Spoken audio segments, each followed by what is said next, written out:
Hello, my name is Steve Evans. I want to welcome you to the series of three episodes out of my young life that are gigantic part of my testimony. And if you've been tracking with me at all through my websites or the YouTube channel or Facebook for Healing Streams USA, forerunnersforhim.org, or thelastdays.info, then you may want to know a little something about the person who's bringing these teachings to you and why he has a unique perspective in some things that he does.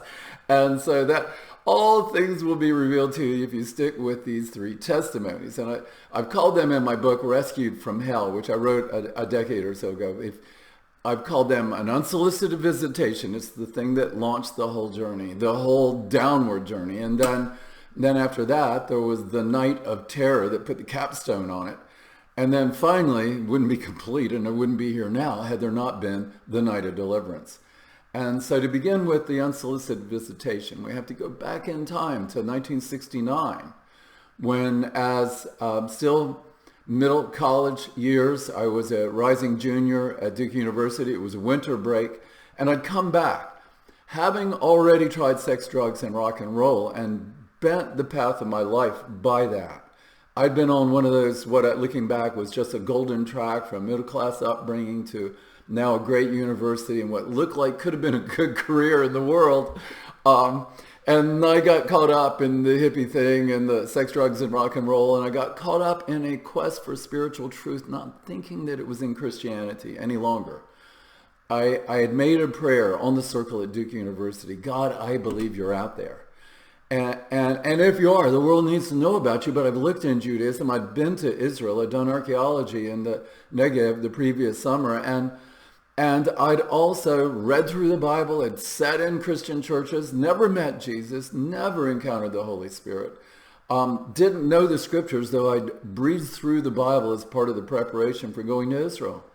And so here I was, spiritually completely unlettered and unknowing. But I had the idea that God was out there. And if he was, he needed to be known. And if he was out there, I said, I want to find you and I want to bring you back. And I don't care if it kills me. Not you, not him, but me. And that's how serious I was about it. And so there was an element of real surrender before the true God out there, but it was also foolishness. God wasn't lost. I was the one that was lost. And the idea that I could walk away from the Christian God and the Jewish God, one and the same, and encounter anything but spiritual darkness was a totally erroneous idea. And so this was the moment when the sex, drugs, and rock and roll were coming together with that prayer I made, which launched me in a spiritual quest away from Christianity. So by calling it an unsolicited invitation, that's not quite exactly right. If this being that had come to me at this time had announced really who he was, then I wouldn't want to have anything to do with it. I was not asking for God to come in and the false God of this world to come in and wreck my life. But that's what happened.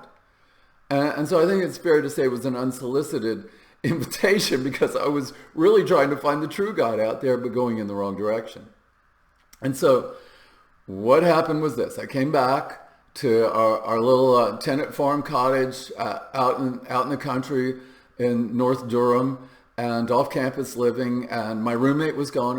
It was winter break. I had George Harrison's album All Things Which Pass, which was pretty heavy, and I was playing that, and I was reviewing my life, my young life, which was going downhill. And the image I had was of a toilet being flushed because I was having drug trips and acid trips and things like that. And they would all start well and then end badly. I'd always crash. I couldn't figure out why I was crashing. And what it was doing was exposing to me a side of myself I did not want to see, that was pathetically self-centered and weak-willed and vapid in terms of any real intellectual content, and entirely lacking in any genuine personality. Now, I don't know exactly how I got to be in that kind of condition, but the drug trips were revealing it to me.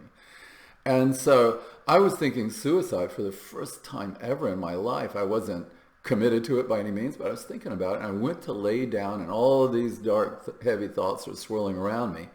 Went into the room, entirely to my surprise and astonishment, there was a light. And I always point out to where the wall met the ceiling, there was a bright and shimmering light. And it was maybe 2 feet across. It wasn't any particular form at all, but it was a presence of a divinity of some kind. And I thought it was the true God. It was certainly, in biblical terms, the God of this world, whether it was Satan or one of his fallen angels. I don't think it was a demon, and there's a difference. Demons want to inhabit us. Satan and the fallen angels want our worship, and they want to give the appearance that they're the ones in charge of the universe. And so this being, this godlike being, began uniting me to itself, and I was experiencing what, by our cultural understanding, we would talk about as the cosmic consciousness, or the oneness of all things. And really there was a lot of Eastern mysticism involved in my understanding of what was happening to me. Christianity is not about all things being one with God. God is absolutely separate and apart from his creation, though he loves to come in and show up here and there within it. In many ways, touch us through things within creation. He is not one with his creation, but entirely separate. But I was getting information from this godlike being that I was now being made one with the created universe, one with this universal mind. And what was flooding into me were 2 things. One was the memory of previous lives. I was remembering, so to speak, dying on a beach at Normandy. Now, I know now that those memories come in with the invading demons. They remembered being in the person that died on the beach in Normandy, and of course they can bring in all that personal idiosyncratic information with them because they never forget anything. And the other was remembering something that was of a romantic kind of nature from Victorian times. And beyond that, there were intimations, but I didn't have anything like a clear memory. So that was an awakening, a seed planting by the Dark One of an idea of past lives and reincarnation and all of that. I didn't jump up and start running with that. I went with the other, and that was that this oneness with the universe, this universal consciousness, was what all the poets and all the atheistic poets, the pagan poets, was what all the wise men, so-called wise men of the different religions had talked about. It certainly wasn't Christianity. I wasn't looking for Christianity. I was looking for the true God, and I was finding the false God of this world. And what it was doing was bringing me into an experience that was very much like a rebirth. I felt my old life and everything about me that was shallow and weak and wrong falling away into the possibilities of a whole new way of living, united to this being. Now, its ultimate end game was it wanted to possess me fully, and it didn't, and so there's going to be the night of terror is coming up in the next episode I'll be taping, but it wanted me to unite with it, and I saw the possibilities of how good that would be for me in terms of experiencing love and peace and joy, which we were all after as hippies in those days. And at the same time, that the rebirth in me of consciousness united to this universal consciousness was something of a transcendent occurrence that I knew was happening around the world at that time. This is the late 60s. A lot of people were talking about it, writing about it, singing about it. And I was being brought into a movement of awakening that was going to touch the entire planet. And so through me, as well as through all these others, many souls would be coming to this kind of rebirth, and it was just going to be great. Well, I carried the burden of that on me for a long time. When I went down, the whole universe collapsed and went down with me. So this was at the beginning where it looked like all peaches and cream.